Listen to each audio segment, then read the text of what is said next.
Hey there guys, I hope you're all doing well wherever you're watching from. I certainly am. It is one of my favourite days. It is, if I just...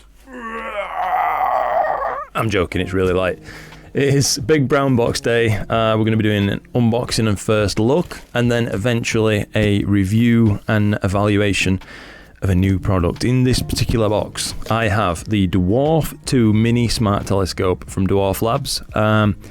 I reached out to them to ask if there was any availability still for reviewing units, as I simply wanted to take a look at one and share it with you guys and give my perspective from where I'm coming from, which is that of a fairly experienced astrophotographer, really in the thick of things. Every clear night, you know, I'm out there using admittedly pretty high-end equipment and high-end cameras and things like that, where there's you know, the rewards are high, but it's a lot can go wrong, so it's also quite a bit of stress.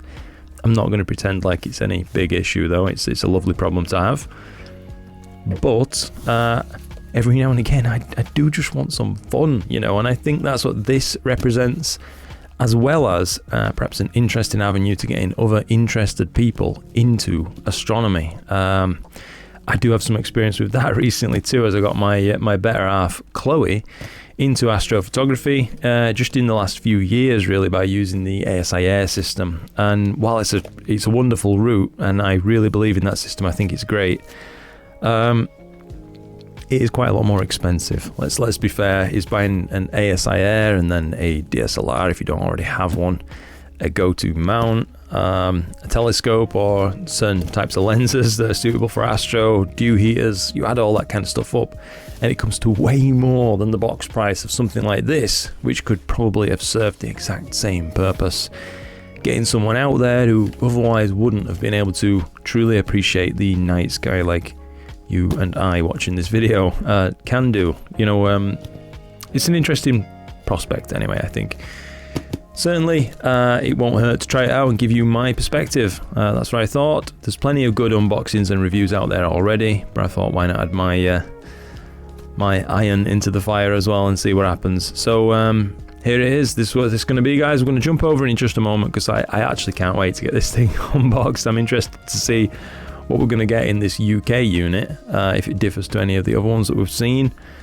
And get started with it, you know, the next clear night. I want to have a little play. I'm looking forward to it. Alright then guys, let's get stuck in. I apologise for this slightly janky camera angle here, and I think I've just immediately been foiled because this is wrapped in plastic and this is taped up too, so I'm going to have to go find a knife. Great start. Alright guys, we're nearly there on the accessory packet at least. I'll toss all this to one side. So first up we have a neutral density filter of 1 million value. Pretty strong. I assume this is to be used for the solar imaging capabilities of this thing. There's two of them because it comes with a little pair of glasses, effectively a magnetic filter adapter, and I know it has two different effective focal lengths, so both will need protecting if you're going to look at the sun. It's good to see it also comes with a UHC filter. One thing I'm noticing that's slightly different is that, yeah, these are just foam blanking plugs. I don't think the UK version comes with an extra battery, but we are going to find out by taking a look in the actual case itself too. Let's put this to one side.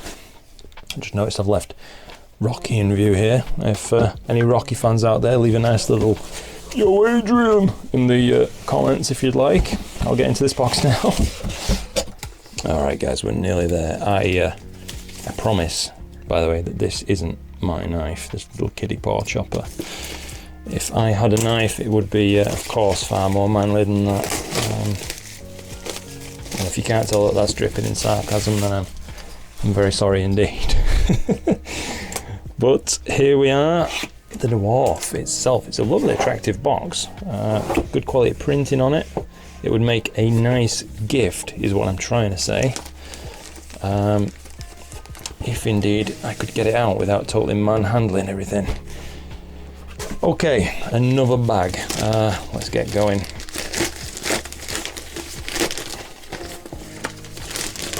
Bag removed, we're getting somewhere. Will there be another bag inside the bag? We're always a fan of bagception.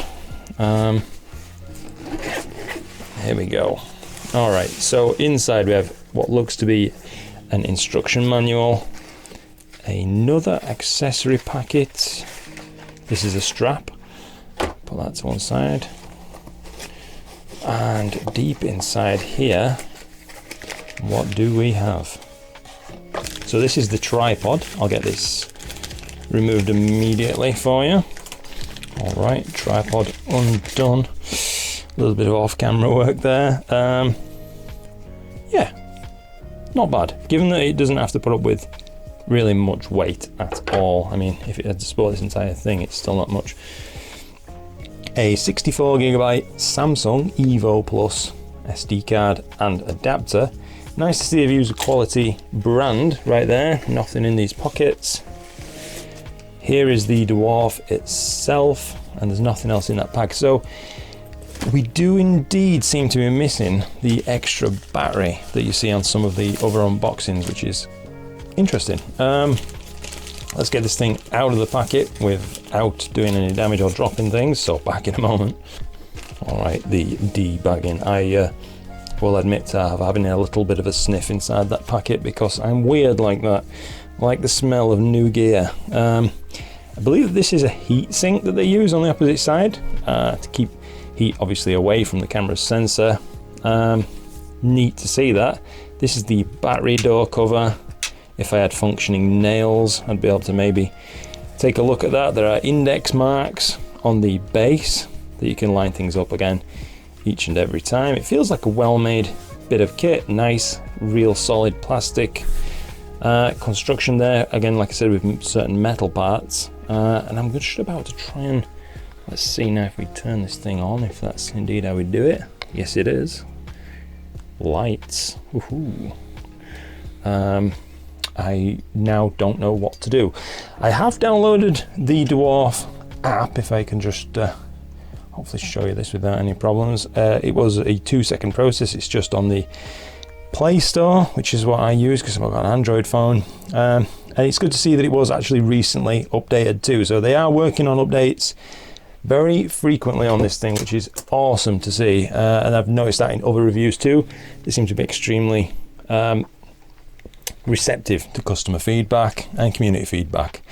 So that's about it, I would say, for the unboxing. I'm in a really weird position leaning over this camera and it's uncomfortable, but you get the idea. Let's now take another look at this thing, hopefully outside on a clear day going into a clear night. That's at least the plan.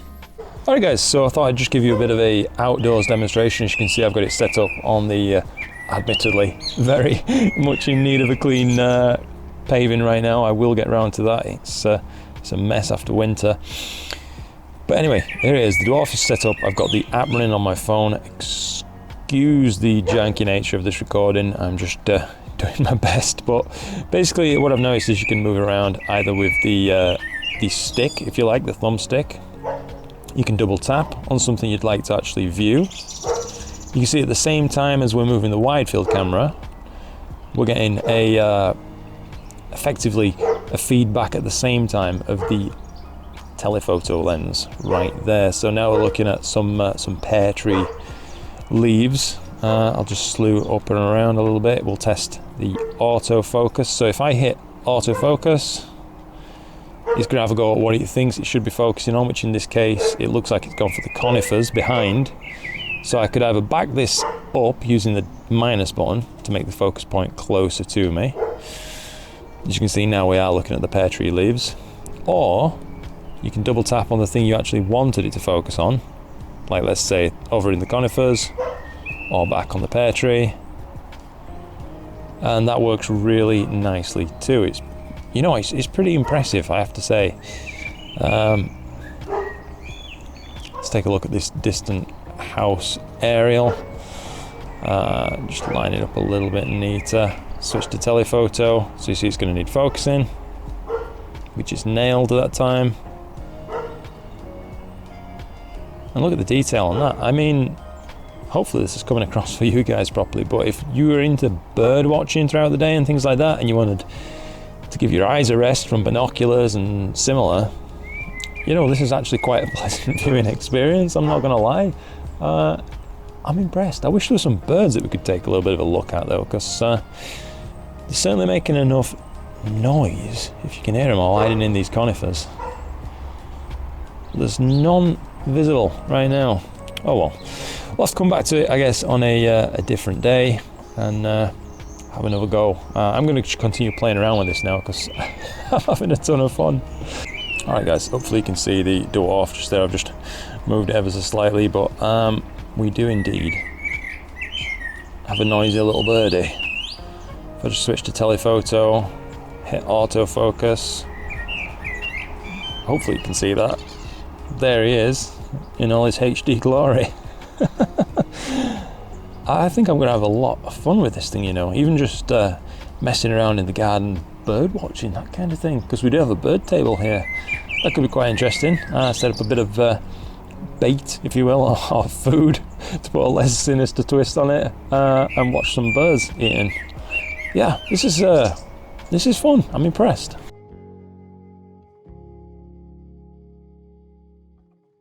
Hey there guys, how's it going? I've been waiting and waiting for a chance to actually use the dwarf, as you can see hopefully just right here behind me on a little bit of a taller tripod than the one supplied, to get the chance to actually use this thing in the field. So tonight, right before dawn's actually breaking just over there, I've decided I'm going to get it out, get it set up as fast as I possibly can. I'm going to record my screen for you so you can see the actual setup happening, and I'm going to try and talk you through it. But it looks like we've got Cygnus quite high up in the eastern sky right now. It's well placed, so I'm going to use the included filter adapter and the included UHC filter once I've got myself up and running. Anyway, time's really burning on this, so I best get going as fast as possible.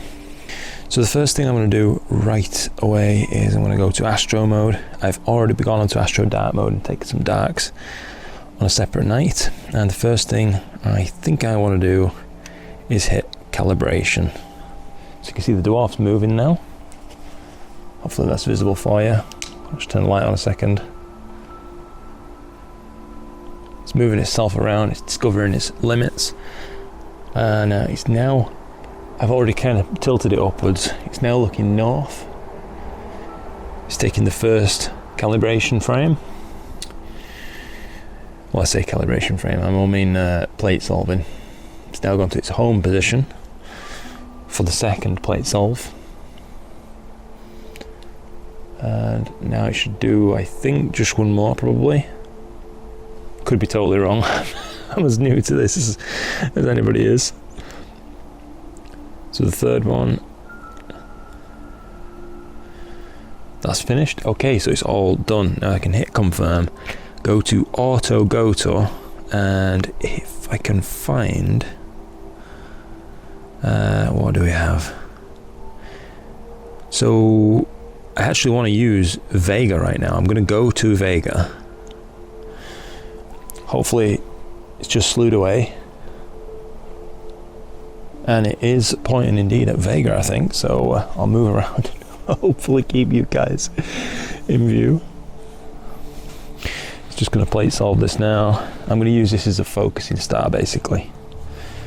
So it's just moving Vega into the field of view. And sure enough, bang, centrally, Vega. That's awesome. Right, now at this point, I need to just pop my phone down a second, get this filter out of the case, hopefully you can see. Pop it on the telephoto side, right there. And we need to put it on the dwarf. Alright, so that's clipped in place. I can now at this point go to the focus mode, and autofocus has a good chance of working. So I'll hit auto.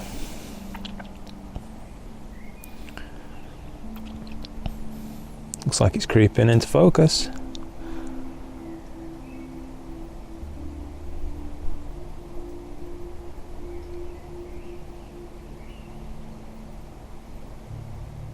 And I think it's done it. It looks good enough to me.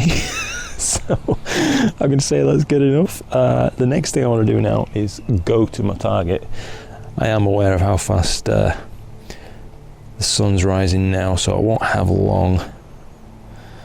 NGC 7000, the North American Nebula. Let's hit go. Off the dwarf goes again. I'm really impressed by its slewing speed. It doesn't hang around. It really gets on with it. Okay, so go to play solving. I can see it looks like it's got it in the right region. At least I hope that it has, because I haven't really got time to do this twice. Okay, so that's on. I'm going to turn off the wide field camera. The telephoto lens, I'm going to set a 15-second exposure, gain 100 as Dwarf Labs themselves recommend you use. Gain 100, that seems fine to me. And now, feature, more, and stack. And I'm just going to wait for this first frame to come in. Okay, I'm going to hit stack. And now it's literally just a case of waiting. I don't know. I'll maybe get a good 5 or 6 minutes. I realise it's a pitiful amount of time, but I have been struggling for clear sky time, to say the very least. So yeah, we're going to see what this looks like in a few minutes. I guess it's off tracking now, and with any luck, we'll have at least some kind of an image to share with you in a moment. Alright guys, so we've got 13 frames captured, 12 stacked so far, so that is 180 seconds. Sorry, this is taking so long. Early morning maths is not the, well, maths is never my strong point, so I'll not even pretend. But anyway, there we have it, straight away.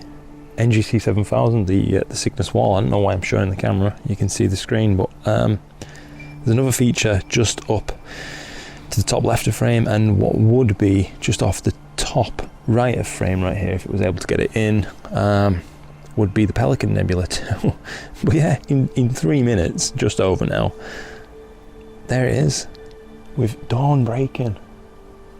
I'm seriously impressed. I mean, obviously you're not gonna be submitting it for an A-pod or something like that, because it's not that kind of thing.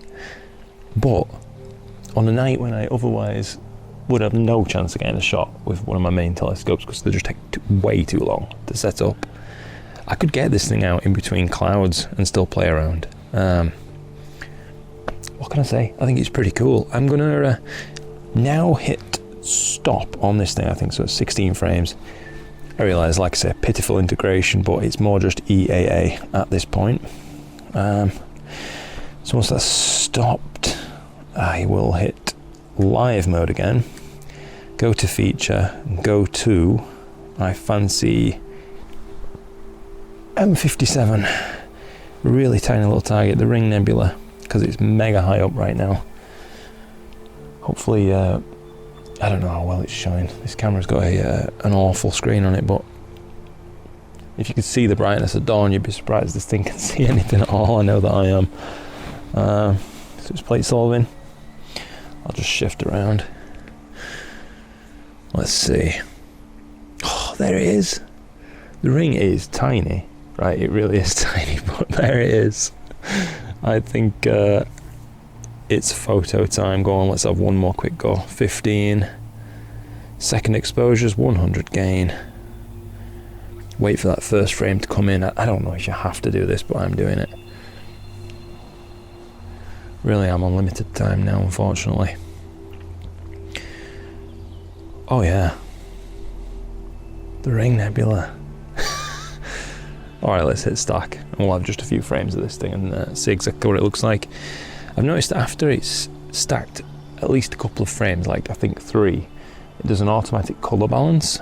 So all this strange, magenta background ends up turning into a nice neutral colour, which is pretty nifty. So hopefully we'll get a frame or two in, we can see. I have been playing with this thing as well, outside of just this little segment now, so I did a little bit of solar imaging just yesterday, I think that was, or maybe the day before. Everything's a blur at this point, and yeah, that was pretty cool to see. Some sunspots. It's just done the thing there where it's calibrated the background.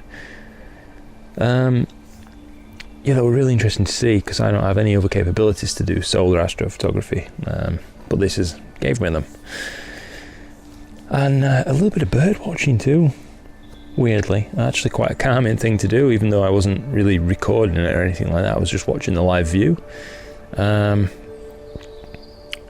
think this thing's got quite a lot of merit, you know, as long as you go into it with a reasonable expectation of what you're going to get out of it.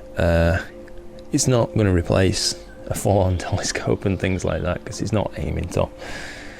It's just a fun way to get some photons and see the night sky. It looks like I've got a bit of a reflection or something going on down there. I imagine it's my observatory lights illuminating it. Yeah, I'm 57 though. That's pretty nifty. Anyway guys, I probably going to leave this there. Hopefully I will show you. By the dawn's early light, this session has ended. Yeah, I'll catch you in a bit. Hey there guys, how's it going? It's probably been another week now or so since the last clip where you saw me just chasing down a few objects with the Dwarf right before dawn, or rather as it was breaking, I think it's more accurate to say. And in that time I have had the opportunity to use it some more, so I got out on an admittedly much better night than the one I chose to record on, but that's just the way things go, and tested it out some more with astrophotography, or I think probably more accurate to say EAA is what this thing does. I took another shot at the NGC 7000 region, the North America nebula, and was able to see how it really operated when it was able to stack a little bit more freely in a darker sky condition.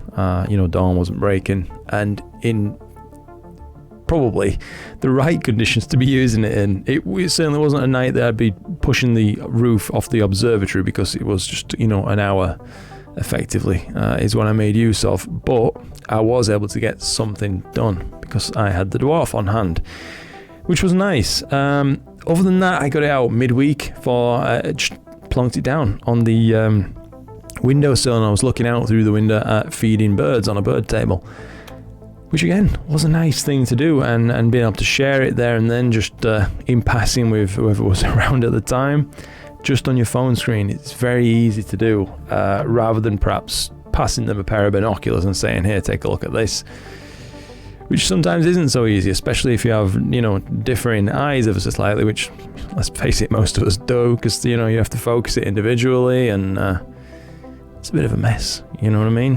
Whereas compared to a phone, if you want to share something live like that with people, you can. It's super duper easy. You can just huddle around and take a look. It'd probably be even better on a tablet actually, or something like that, but that's not something that I tested. But by far my favourite experience out of this entire 2 weeks that I've been using the Dwarf was just a sunny afternoon in the garden with my parents, and I thought, I'm going to take a look at the sun. So I went, grabbed the Dwarf.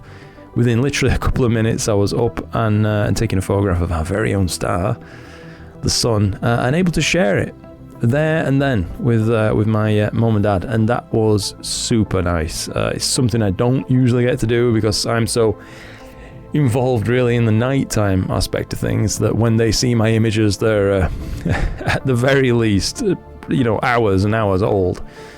But being able to share it live with them was a nice thing, and while, you know, for me, just personally speaking, solar photography doesn't really scratch the itch like nighttime stuff does. That didn't really matter. That's not what it was about. It wasn't about personal enjoyment. It was more about just sharing an experience with people. And, you know, thanks to the Dwarf and its solar capabilities, I was able to do that. So, yeah, that was really quite nice. That's my favourite memory from it. Now, it's not all complete positives. I think, let's say on the astrophotography side of things, it could definitely use some work with the autofocus routine. If you had perhaps been taking a photograph like I was doing of NGC 7000 and you'd tried to autofocus, either, you know, purposefully or by accident, not that I'd ever do that, then you'd pretty soon find that it's going to have trouble focusing on that kind of thing.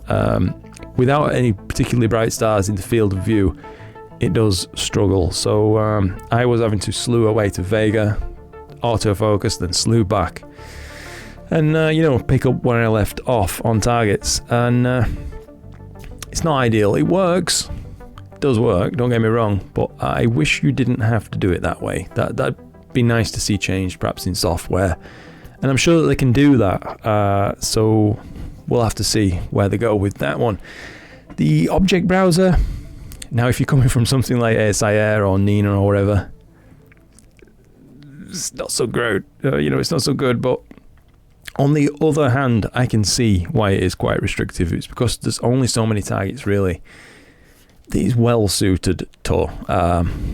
What I'm trying to say by that, I think, is it would be kind of pointless for them to put coordinates in here for a go-to Barnard 150 or the Dark Shark Nebula, that kind of thing. Traditionally very difficult targets. It's not what it's meant for. So I can mitigate that point somewhat, and I can appreciate why they haven't put a big confusing probably object library on there. It might be a bit counterproductive for beginners. So that's that. But daytime use, it was a load of fun. Solar worked wonderfully. I think I took what I reckon was a nice image of the sun. Anyway, I don't know what I'm doing with solar, but it certainly pleased me and my parents. I think this thing's strongest point, its real focus, at least in my opinion, is on being able to share things live with people and perhaps get that immediate instant gratification kind of approach that you get from visual astronomy and EAA in such a small form factor. I mean, the whole thing is in this bag, and it's little bigger than my hand, right? It's tiny. I don't know how they've managed to pack everything in there that they have. There's an autofocus and everything in there, but they have, and it does do its job, and everything they advertise that it can do, it does. So top marks for that. But yeah, the thing I think that is strongest about is sharing live, and especially I can imagine that it would be strong with children and up-and-comers, that kind of thing, because most of that generation, let's be honest, have grown up these days in most cases with phones and tablets and that kind of thing. They're used to touchscreen interfaces and consuming whatever it is they're looking at through that kind of device, which is ideal for them because they could just get to grips with something like the Dwarf immediately, rather than, let's say you had a young child and you plonk them in front of your PC that's got Nina loaded onto it and you just say, okay, have at it. That's not going to be a great time for you or them. Whereas this, I can absolutely see how a young child could operate it and get to grips with it quite fast. And maybe, you never know, but maybe it would kindle a deeper interest in astronomy and nature for them, which could only ever be a good thing. We need more people in this pursuit. So top marks there. Now, from my perspective, as someone who's super into astronomy, the more involved side of things, I don't think it's really aimed at me, but all the same, I have had some fun with it, and I will continue to do so. I'm probably more going to be using it through the day, I would say, as that was my favourite thing, rather than the nighttime capabilities, which were still, good and fun. But the daytime stuff I had personally more fun with, just from my perspective. But for an absolute beginner, I can see how this is a good route to getting started. It is a device you will eventually outgrow, I imagine, based on what you're looking at getting out of astronomy and nature, but by then it would have more than served its price tag, is my view on things. And if it did indeed, as I tried to point out before, kindle a deeper interest, and fan the fires of inspiration without getting too lyrical, then man, that would only ever be a good thing. So we need more devices like this, and kudos to Dwarf Labs for sending this out for testing and leaving it up to me to however I wanted to test it and whatever I want to say about it. So I hope that's been useful to some of you guys out there. Anyway, listen, I've gone on way too long, I realise, so I'm going to wrap it up here just again by saying thanks to Dwarf Labs. If you ever see this, you've made a nice product, and I thank you for sending it out for review. Huge thanks, as always. I always say it, always mean it. Goes out to you guys, without which I wouldn't be able to do this thing that I get so much pure joy out of. It's all thanks to you. So yeah, love you all. That's it from me. I really am wrapping it up because this has gone on a ridiculous amount of time. So look after yourselves, guys, and I will see you in the next one. So until then, with any luck, clear skies.